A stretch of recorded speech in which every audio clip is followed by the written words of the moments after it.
तो आज की इस वीडियो में हम लॉग के बारे में पढ़ने वाले हैं। जैसे कि मान लो अगर मैं आपसे पूछता हूं कि अगर आपको 2 को 16 में कन्वर्ट करना है तो आप क्या करोगे, 2 के ऊपर पावर 4 चढ़ा दोगे। तो यही जो पावर होती है ना, यही लॉग का काम होता है। मतलब जैसे मान लो इसको लिखने का बस तरीका अलग हो जाता है। जैसे मान लो आपको 16 का लॉग निकालने के लिए कोई बोलता है और यहाँ पर उसके नीचे 2 दे रखा है। ये जो पैर के नीचे लिखा होता है इसको हम बेस बोलते हैं। मतलब जनरल रिप्रेजेंटेशन में मान लो यहाँ पर आपके पास कोई भी नंबर लिखा हुआ है और उसके नीचे जो कोने पर ए लिखा हुआ है, तो एक ये क्या है, कोई भी सिंपली कोई सा भी एक नंबर होगा और जो लॉग के पैरों के नीचे रखा होता है उसको हम बेस बोलते हैं। तो यहाँ पर लॉग भी यही काम कर रहा होता है। लॉग पूछ रहा होता है कि आप इस नंबर को क्या पावर करोगे कि आपके पास ये वाला नंबर आ जाएगा। तो अगर यहाँ पे जैसे 2 दे रखा है तो 2 की अगर मैं पावर 4 कर देता हूं तो मुझे 16 मिल जाता है। नहीं समझ आया कोई बात नहीं, फटाफट समझते हैं एक और क्वेश्चन। जैसे कि मान लो आपसे कोई पूछता है कि log 8 निकालना है और यहाँ पर बेस 2 दे रखा है, तो आपसे पूछा अभी भी यही जा रहा है कि 2 को आप क्या पावर करोगे कि वहां पर आपके पास आंसर 8 आ जाएगा। तो आंसर आएगा 3, क्योंकि अगर आप 2 को पावर 3 कर दोगे तो आपके पास आंसर में 8 निकल के आ जाता है। अगर हम ध्यान से समझेंगे तो जो लॉग होता है उसको पावर ऑफ टूल भी कहा जाता है। लॉग को जो है पावर ऑफ टूल भी कहा जाता है, क्योंकि ये जो है हमारी बेसिकली पावर्स को बता रहा होता है। और कैसे पावर को बता रहा होता है, जो भी बेस होता है उसको कितनी पावर से रेस किया जाए कि हमारे पास रिक्वायर्ड नंबर आ जाता है। मतलब जनरल रिप्रेजेंटेशन की बात करूं, अगर मान लो लिखा हुआ है लॉग ऑफ कोई भी नंबर, यहां पर आपको लेट से बी की जगह मैं एन ले लेता हूं, लेट से एन, और यहां पर बेस में आपको ए दे रखा है और इसकी वैल्यू लेट से बी आती है। तो यहां से आप आसानी से एक चीज ये ड्रॉ कर सकते हो कि अगर मैं ए की पावर बी कर देता हूं तो मेरे पास एन नंबर आ जाएगा। ठीक है, इसको बोलते हैं कॉन्सेप्ट ऑफ लॉग।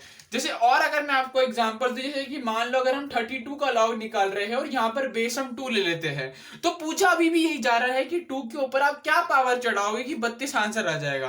तो सबको याद होगा कि 2 की पावर जब हम 5 कर देते हैं तो हमारे पास 32 एज अ रिजल्ट आ जाता है।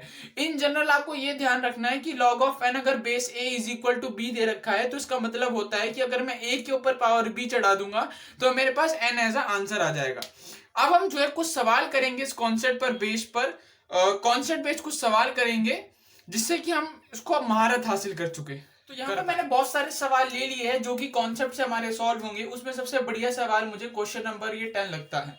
तो आइए सवाल को सॉल्व करते हैं। सबसे पहले आपको पूछना वही है कि यहाँ पे देखो 512 का लॉग निकालना है और यहाँ पर आपको बेस में 8 दे रखा है। तो मतलब आपको ये जानना है कि 8 को मैं क्या पावर रेस करूं कि मेरे पास 512 एज आंसर आ जाए।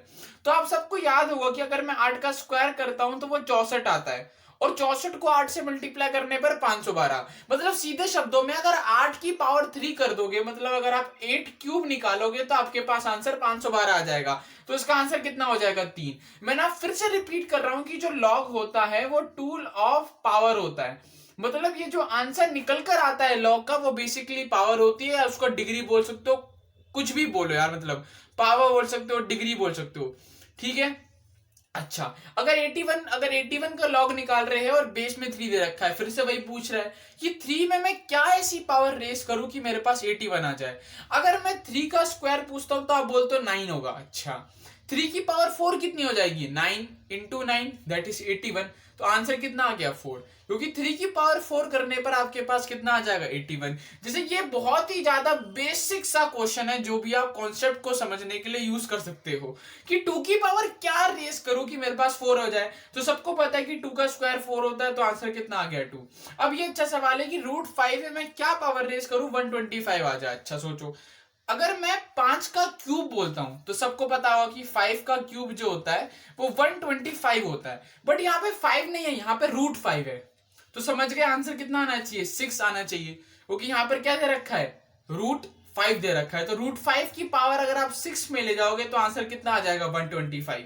अगर √2 की पावर अगर क्या करूं कि मेरे पास 4 हो जाए, तो 2 का स्क्वायर करने से 4 होता है, पर यहाँ पे तो √2 दे रखा है, तो √2 की पावर क्या कर दूंगा 4 कर दूंगा। क्यों ऐसा इसलिए हो रहा है, देखो ध्यान से, अगर √2 की पावर 4 निकाल तो दिस इज नथिंग बट √2 का स्क्वायर इंटू √2 का स्क्वायर, और √2 का स्क्वायर कितना होगा 2, 2 2 2 2 जा कितना आ गया मेरे पास 4 आ गया, तो आंसर कितना हो गया इसका 4। अब ये एक अच्छा सवाल है कि मैं 1/5 की पावर क्या रेस करूं कि मेरे पास 5 आ जाए। अगर आप ध्यान से देखोगे ये दोनों एक दूसरे के रेसिप्रोकल है। क्यों? क्योंकि देखो 1/5 को अगर मैं 5 से मल्टीप्लाई करता हूं मेरे पास 1 एज आंसर आ रहा है, मतलब इसका आंसर कितना हो जाएगा -1। क्योंकि अगर मैं 1/5 की पावर -1 कर दूंगा तो ये बेसिकली क्या होता है रेसिप्रोकल निकालना, तो ये आंसर कितना हो जाएगा 5 हो जाएगा। अगर इसकी बात करूंगा, ये देखो ये जो दो सवाल है ये आगे जाके हमारी प्रॉपर्टीज में भी बहुत काम आने वाले हैं। तो अगर 1/9 पूछना आपको वही है कि अगर log 1/93 लाना है तो 1/93 को मैं क्या पावर रेस करूं कि 1/93 आ जाए, तो सिंपल सी बात है 1 रेस कर दो। ओके, अगर किसी को भी अगर आप 1 की पावर से रेस करोगे तो वही नंबर निकल कर आ जाएगा। यहां पर भी वही सवाल पूछना है कि 81 को मैं क्या पावर रेस करूं कि 81 आ जाए, तो आंसर कितना हो जाएगा 1। अब ये जो सवाल है देखो इसी से ना हम एक प्रॉपर्टी ध्यान से लगा सकते हैं। ध्यान से देखना इस बात को, मैं इसको हटाता हूं और यहां से हम एक प्रॉपर्टी निकाल सकते हैं कि जब भी हमारे पास लॉग निकाल रहे होते हैं, जैसे कि मान लो n का लॉग निकाल रहे हैं और बेस में वही दे रखा है, तो इसका आंसर कितना आएगा 1 आ जाएगा। जैसे मान लो कोई बोलता है कि आप log 5 निकालो और बेस में 5 दे रखा है, तो आंसर कितना होगा 1, क्योंकि 5 की पावर 1 करने पर वही नंबर आ जाएगा। तो ध्यान रखना कि अगर आपके पास जो log का नंबर है और जो बेस है अगर वो दोनों सेम होते हैं तो वैल्यू कितनी निकल कर आ जाती है 1 निकल कर आ जाती है। बहुत ही सिंपल ये प्रॉपर्टीज ऑफ log में भी हम आगे भी देखने वाले हैं। अब ये वाला सवाल करते हैं क्वेश्चन नंबर 9। ये कहता है कि अगर मैं 97 को क्या पावर रेस करूं कि 1 आ जाए। अब मुझे आप एक बात ध्यान से बताना कि 2 की पावर 0 कितना होता है 1 होता है। मतलब किसी भी नंबर की अगर आप पावर में 0 ले जाते हो तो वो नंबर हमेशा 1 के बराबर हो जाता है। यहां पर आपको 97 में ऐसी क्या पावर अगर आप लेके जाओगे कि वो 1 हो जाए, तो सिंपल सी बात है 0 कर दोगे, क्योंकि 97 की पावर 0 कितना हो जाएगा 1 हो जाएगा। अब ये वाला सवाल अच्छा है। अब इसमें आपको वही पूछ रहा है कि √2 + 1 की मैं क्या पावर करूं कि √2 - 1 आ जाए। अभी मैंने आपको यहां बताया था कि अगर दो नंबर्स का प्रोडक्ट करके 1 आता है तो मतलब वो एक दूसरे के रेसिप्रोकल होंगे। जैसे कि मान लो अगर मेरे पास दो नंबर है ए बी और इनका प्रोडक्ट करके 1 आता है, तो मैं ये चीज आराम से बोल सकता हूं कि ए जो होगा वो बी का रेसिप्रोकल होगा, या आप उल्टा भी बोल सकते हो कि जो बी होगा वो 1 का रेसिप्रोकल होगा।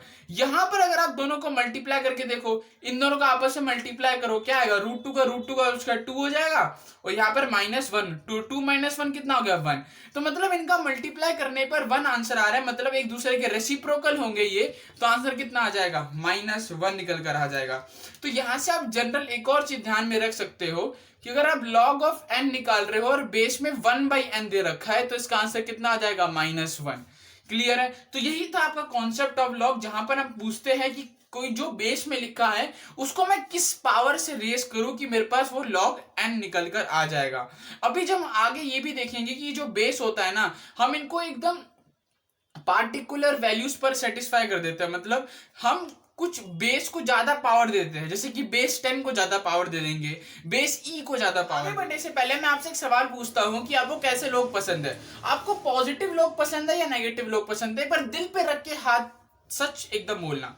तो सब बोलेंगे कि हमें पॉजिटिव लोग पसंद है। तो यही चीज ना लॉग में भी ट्रू होती है। मतलब मैंने अभी आपको जनरल रिप्रेजेंटेशन लॉग सिखाया था कि अगर मान लो लिखा है आपके पास log ऑफ n और यहाँ पर इस जो नीचे लिखा होता है उसको हम बेस बोलते हैं, और यहाँ से कोई जो b निकल कर आता है this is basically the power. अच्छा, अब जो log के साथ में होते हैं, मतलब log के साथ जो नंबर्स है, जैसे ये a जो है ये n जो है, ये भी अपने आप को पॉजिटिव रखना चाहते हैं। मतलब यहां से देखो होता क्या है कि n जो होना चाहिए वो हमेशा ग्रेटर देन 0 होना चाहिए, और जो आपका ये बेस होना चाहिए this is also should be greater than 0। और एक और बात है कि a की वैल्यू 1 नहीं होनी चाहिए। अब क्योंकि हमने कॉन्सेप्ट ऑफ लॉग समझ लिया है तो हम इन चीजों को भी ध्यान से समझ सकते हैं। देखो अगर आपसे कोई बोलता है कि log ऑफ -1 निकालो, ऐसे मान लो किसी ने बोल दिया log ऑफ -1 निकालो बेस में 2, आप बोलते हो उसको मतलब वो आपका बेवकूफ काट रहा है साफ साफ, क्योंकि log के अंदर नेगेटिव ये जो n है वो नेगेटिव हो ही नहीं सकता। आप कोई भी पावर ले जाओ, मान लो 2 की पावर आप 2 कर दो तो आंसर कितना आता है 4। मतलब नेगेटिव नंबर तो कभी आ ही नहीं सकता ना। जैसे 2 की पावर आप -2 कर दो तो कितना आएगा, माइनस की वजह से ये नीचे चला जाएगा, सॉरी यहाँ पे नहीं, माइनस की वजह से ये नीचे चला जाएगा और 1/4 आंसर आएगा। अगर आप 0 भी कर देते हो तब भी 1 आपके पास आंसर आता है, मतलब नेगेटिव तो n आ ही नहीं सकता ना, ठीक है। और ये जो a होगा ये आपका कैसा होना चाहिए, ग्रेटर देन 0 होना चाहिए, और ये 1 नहीं होना चाहिए। ये बातें आप समझ सकते हो कि n greater than 0, a greater than 0, और बेस 1 नहीं होना चाहिए। अब ये बेस 1 क्यों नहीं होना चाहिए, वो बात को हम ध्यान से समझते हैं। जैसे मान लो आपसे कोई बोलता है कि log ऑफ 3 निकालना है और बेस में 1 दे दिया। अब 1 एक ऐसा नंबर है, चाहे आप उसकी कोई सी भी पावर कर दो, चाहे आप उसके ऊपर इंफिनिटी लगा दो, चाहे 2020 लगा दो, सबसे मनुष्य साल है यार, मेरे लिए तो सबसे मनुष्य साल गया ये। तो अगर इसके ऊपर अगर आप कुछ भी नंबर लगा दोगे तो आंसर कितना आएगा आपके पास, 1 ही निकल कर आने वाला है। तो यार यहां से तो हम कोई नया नंबर जनरेट ही नहीं कर सकते, इसलिए हमने फिक्स कर दिया कि भाई बेस को तो 1 नहीं होना चाहिए। तो एज अ समरी मैं आपको बताना चाहता हूं कि ये जो है ये बेसिकली क्वेश्चन आएंगे डिफाइंड, कि मान लो आपसे क्वेश्चन में पूछेगा कि x की वो रेंज बताओ जिसमें ये लॉग का फंक्शन डिफाइंड होगा। तो आपको 3 चीजों का ध्यान रखना है कि जो लॉग के साथ, अब इसको ट्रिक से आप ऐसे ही ध्यान रख सकते हो कि जो लोग होते हैं, जो यहाँ पे लॉग लिखा है कि जो लोग होते हैं उसको पॉजिटिव लोग पसंद होते हैं। तो n कैसा होना चाहिए आपका पॉजिटिव, a कैसा होना चाहिए आपका पॉजिटिव, और एक बात का ध्यान रखना है कि आपका a जो है, जो बेस है, वो 1 नहीं होना चाहिए, ठीक है।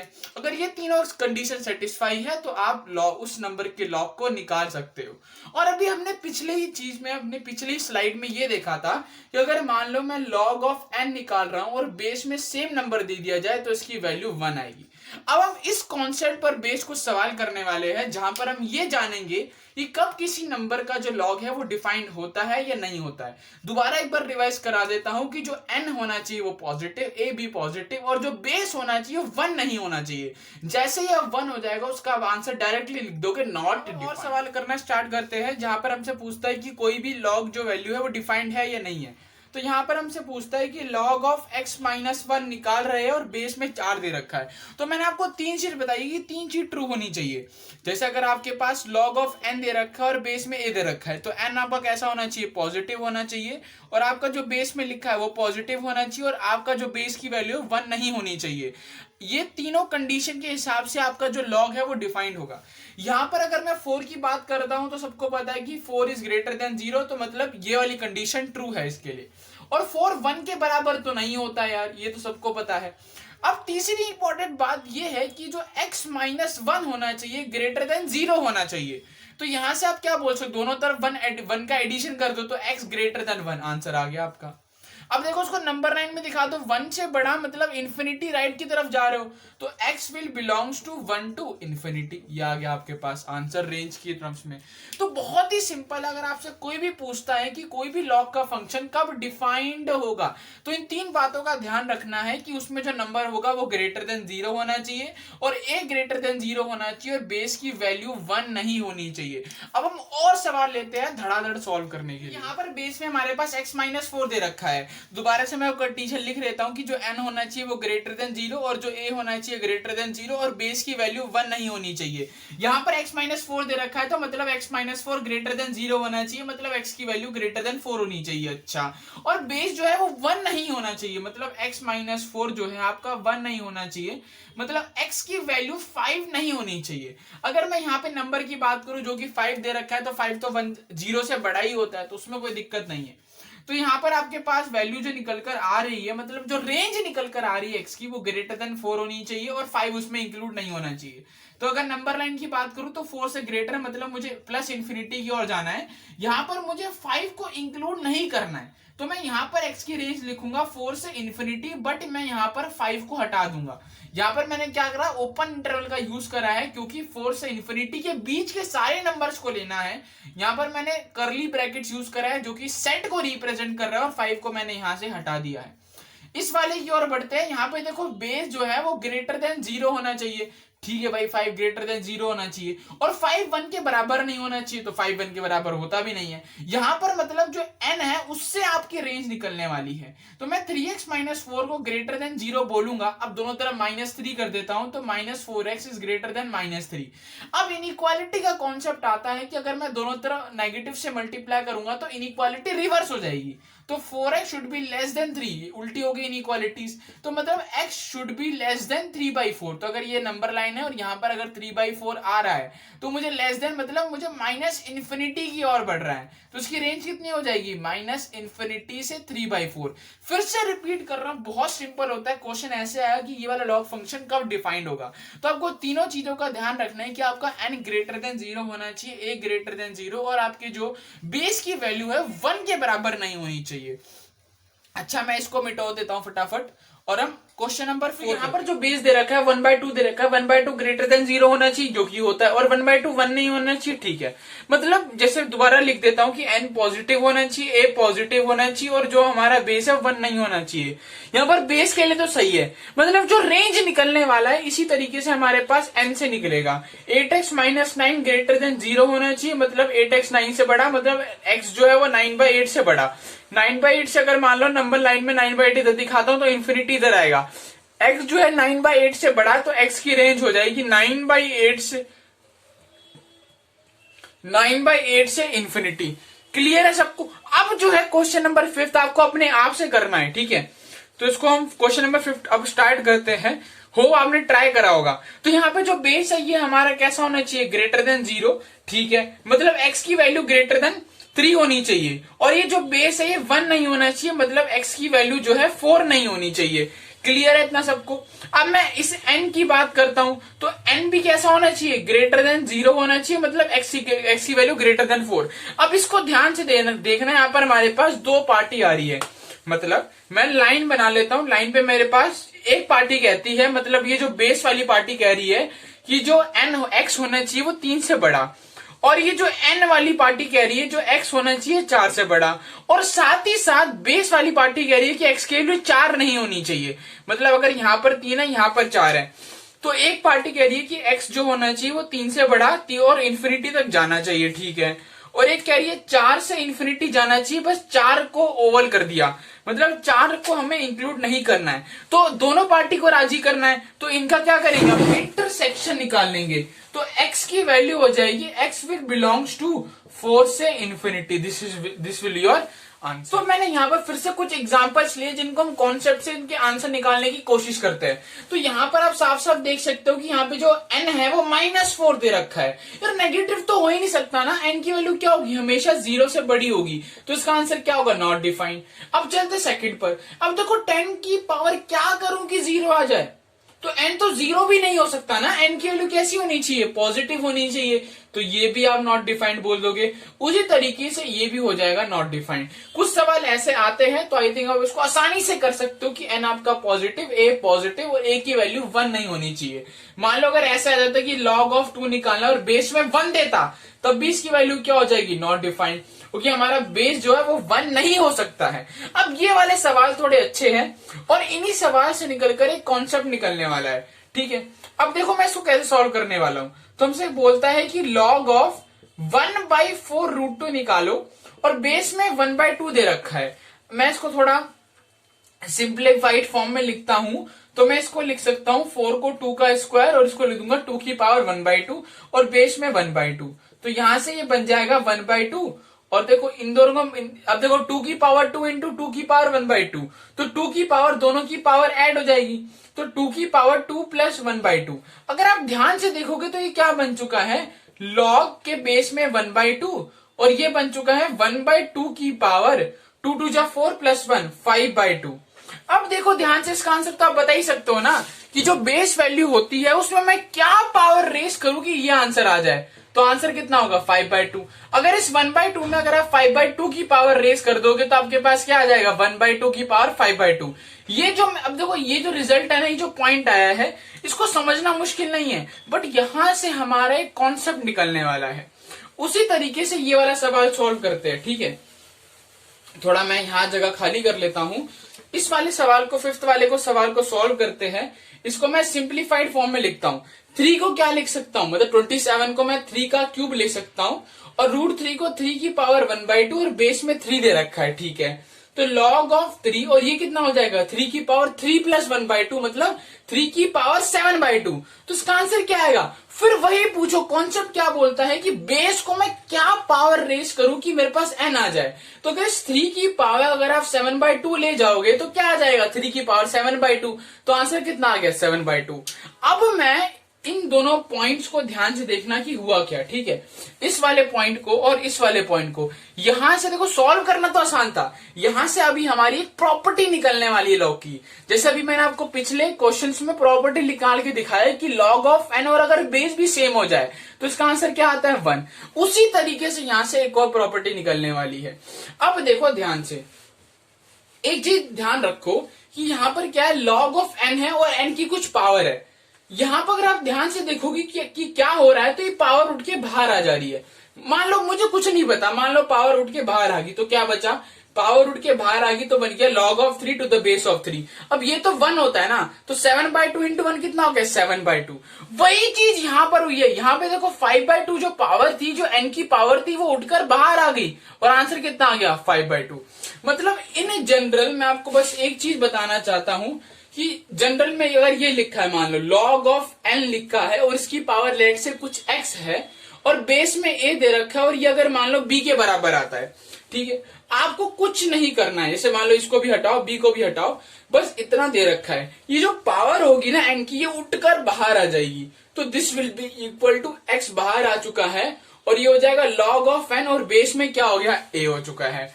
अभी हम आने वाले जो वीडियोस होगी उसमें अच्छे से पढ़ेंगे इनकी प्रॉपर्टीज, बस मैं आपको दिखा रहा हूं कि प्रॉपर्टीज आई कहां से है, ठीक है। तो ये पावर वाली प्रॉपर्टी ध्यान रखना कि अगर n की कुछ भी पावर होती है वो बाहर आ जाती है, और अगर पावर आपका n और ये जो बेस है एकदम सेम हो जाता है तो आंसर कितना आ जाता है 1 आ जाता है। एक एग्जाम्पल देख लेते हैं, जैसे कि मान लो कोई आपसे बोलता है कि इसकी वैल्यू बताओ, log ऑफ 2 बेस 2 और इस 2 की पावर 10 है, तो अब इसको पता क्या लिखना, ये जो n की पावर है इस पावर को उठा के पुचुक दे बाहर ले आओ, पुचुक दे बाहर ले आया मैं 10 को और ये बन गया log ऑफ 2 बेस 2। अब देखो ये तो कितना हो जाएगा 10 इंटू ये तो 1 हो जाएगा ना, log ऑफ 2 बेस 2, अगर बेस और नंबर बराबर तो आंसर आ जाएगा 1, तो 10 इंटू 1 आंसर कितना आ गया आपके पास 10 आ चुका है। अब हम जो है कुछ एग्जाम्पल्स और करेंगे, जैसे सीरीज बेस्ड क्वेश्चन, हम डिफरेंट टाइप्स ऑफ क्वेश्चन करेंगे, फिर होमवर्क क्वेश्चन देंगे और आपका लेक्चर 1 खत्म हो जाएगा। तो यहाँ पर आपको एक पार्टिकुलर सीरीज दिख रही है, जैसे अलग अलग देखो, थोड़े से आपको मुश्किल लग रहे होंगे लेकिन बहुत इजी है, ध्यान से समझना है। इसकी वैल्यू कैलकुलेट करनी है आपको। अब देखो tan 1 डिग्री की वैल्यू तो मुझे नहीं पता है, ज्यादातर जो मुझे वैल्यू पता है, ध्यान से देखो पहले कि ये एंगल कहां जा रहा है, एंगल जा रहा है 1 डिग्री से 89 डिग्री तक जा रहा है और ये आपस में मल्टीप्लाई हो रहे हैं। अच्छा, अगर 1 से 89 तक जा रहा है तो मैं आगे का और पीछे का भूल जाता हूं, मुझे बस ये बताओ इसके बीच में ये भी तो आएगा, tan 45 डिग्री आएगा और बेस में 2 होगा, तो tan 45 तो कितना होता है, tan 45 तो 1 होता है और बेस में 2 है, तो मैं 2 की ऐसी क्या पावर करूं कि आंसर 1 आ जाए, आंसर है 0। ओके, 2 की पावर 0 कितना होगा 1 होगा ना, किसी भी नंबर को 0 पावर करने से आंसर कितना आता है 1, तो 0 हो गया। अब अगर 0 से किसी चीज को भी मल्टीप्लाई कर दो आंसर कितना आने वाला है 0, तो इस पूरी सीरीज का आंसर कितना हो जाएगा 0। आगे पीछे देखने की जरूरत ही नहीं पड़ी, मैंने बोला कि एंगल 1 से 89 जा रहा है तो बीच में 45 भी होगा और tan 45 की वैल्यू 1 होगी और बेस में 2 दे रखा है। अब इसकी वैल्यू कैसे निकालोगे, कॉन्सेप्ट से लगा लोगे कि 2 की मैं क्या पावर करूं कि आंसर 1 आ जाए, तो आंसर है 0। अब ये भी बहुत सिंपल एग्जांपल है, देखो सबसे पहले मैं क्या करूंगा, इसकी वैल्यू कैलकुलेट करता हूं, तो log ऑफ 16 के बेस में 2, फिर वही पूछूंगा कि मैं 2 की ऐसी क्या पावर करूं कि आंसर कितना आ जाए 16, तो 2 की पावर 4 कितना होता है 16, तो मतलब इस पूरे की जगह क्या आ जाएगा 4। अच्छा, तो इस पूरे की जगह अगर मैं 4 लिख दूं, ठीक है, तो कुछ मेरे पास ऐसा बचता है, ठीक है। अब देखो log ऑफ 4 बेस 4 कितना हो जाएगा 1, मैंने आपको अभी बताया था कि log में अगर नंबर और बेस सेम हो जाता है तो वैल्यू कितनी आती है 1। और एक और चीज बताई थी कि मान लो अगर n की पावर कुछ दे रखी है और मान लो बेस a है, तो पावर कैसी चली जाती है, पावर बाहर चली जाती है। क्लियर, ये दोनों प्रॉपर्टीज हम आगे भी देखेंगे, बट यहां से इन दोनों को ध्यान रख के चलना।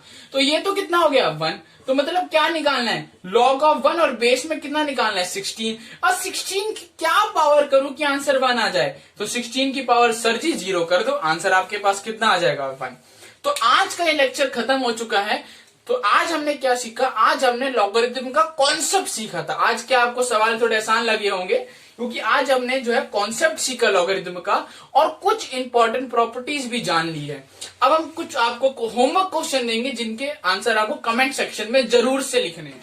तो ये आपके होमवर्क क्वेश्चन, इसको जरूर से ट्राई करना। और जिसने भी इन तीनों के सवाल एकदम सही दिए, वो भी सबसे पहले नेक्स्ट वीडियो में उसका हम नाम लेंगे, जिससे कि आपको अच्छा लगे कि भाई कहीं ना कहीं तो नाम आएगा आपका। ठीक है, तो यहाँ पर थोड़ा वैसे यहाँ पर आपका सीरीज, जैसे मैंने अभी आपको सेम क्वेश्चन ऐसा करवाया था।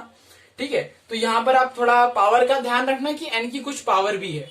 तो मैंने आपको बता दिया कि पावर क्या होती है, पुचुक दे बाहर आ जाती है। ठीक है, क्लियर कॉन्सेप्ट। अच्छा, इस वाले में क्या है समझ जाओगे आप, समझ गए ना कि इसको कैसे निकाला होगा, जीरो कैसे आया होगा। हिंट दे रहा हूं कि 4 की पावर 0 इसके बराबर होना चाहिए। बहुत हिंट दे दिया मैंने। ठीक है, और यहां पर भी आपको क्या निकालना है। अब देखो यहां पर क्वेश्चन थोड़ा वो है कि x निकालना है इफ दिस इज डिफाइंड।